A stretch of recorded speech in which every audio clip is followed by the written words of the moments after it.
Burning skies, shattered statues, corpses strewn everywhere.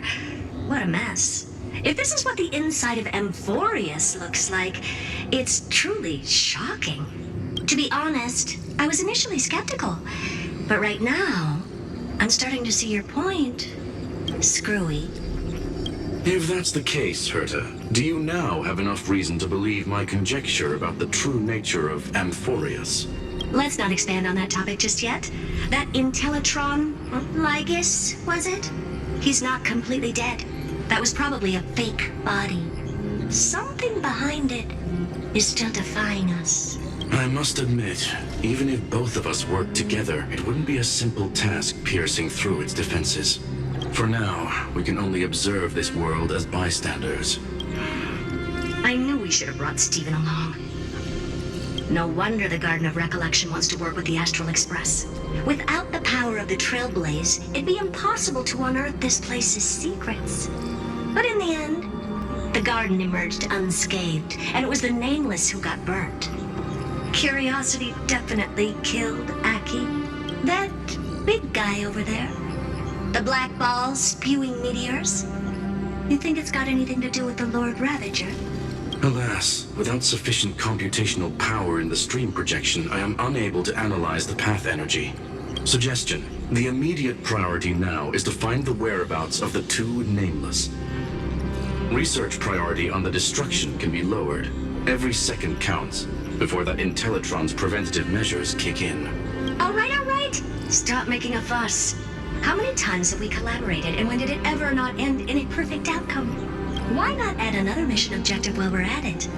The card-playing memo keeper told me that the frozen Trailblazer girl might just also be trapped inside Amphorius.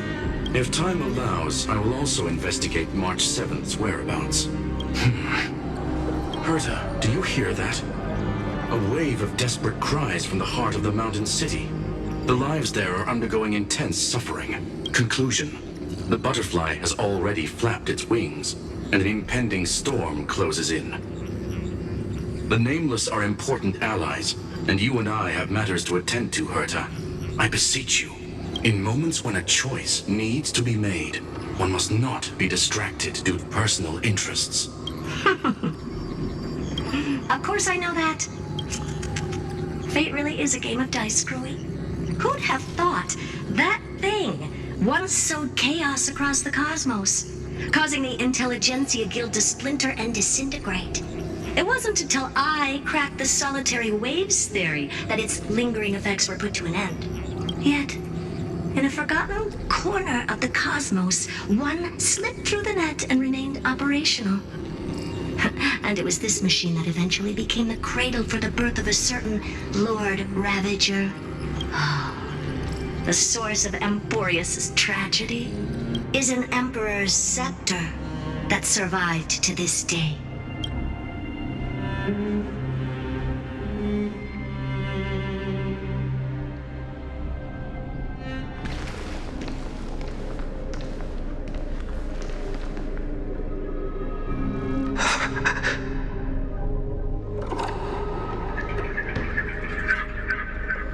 This is what the world looked like originally.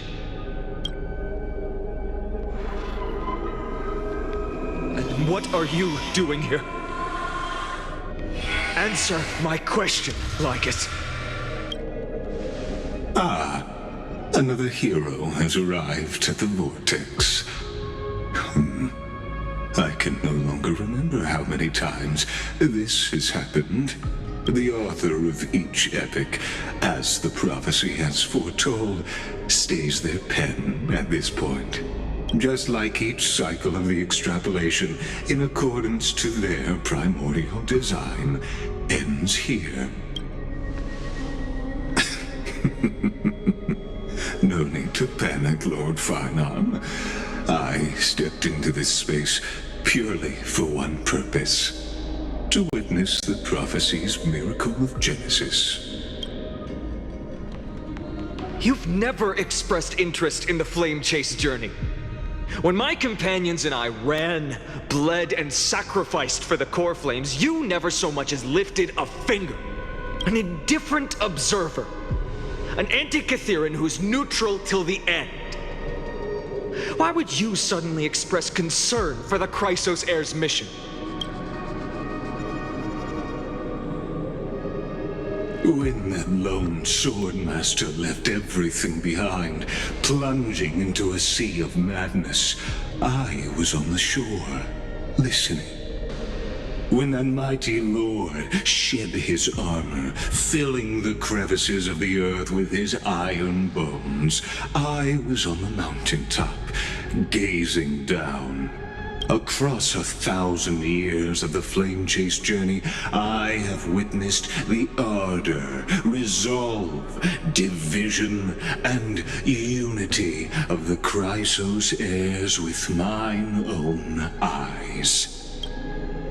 Just as you were all born to shoulder the guidance of the prophecy, I too have bathed in the gaze of distant stars, have seen the deepest, darkest of destinies. I will become the most loyal reader of the epics, a spectator voraciously consuming the valorous deeds of you heroes. The gaze of distant stars? One day you will understand, but not now. At this moment, please disregard this observer and finish what you must, Lord Finon.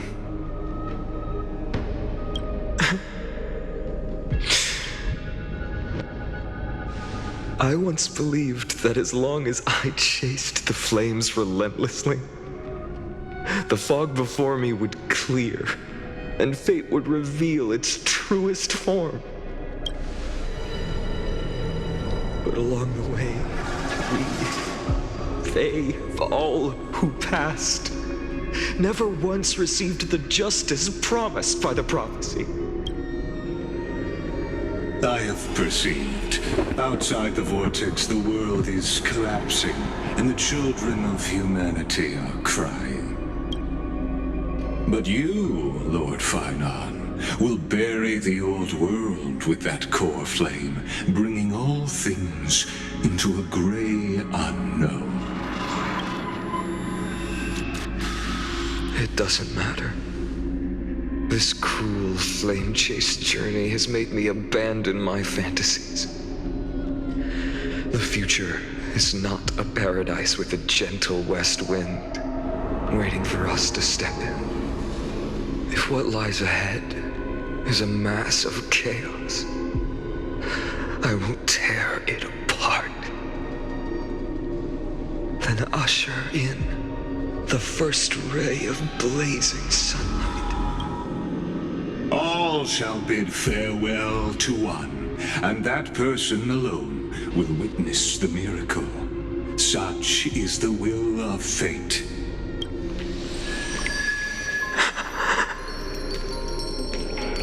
Yet this time, will an epic with endless cycles?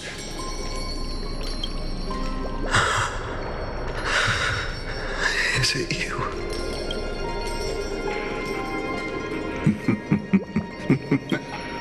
Turn a new page. Of course. This will be a romantic story like none that has come before. You think so too,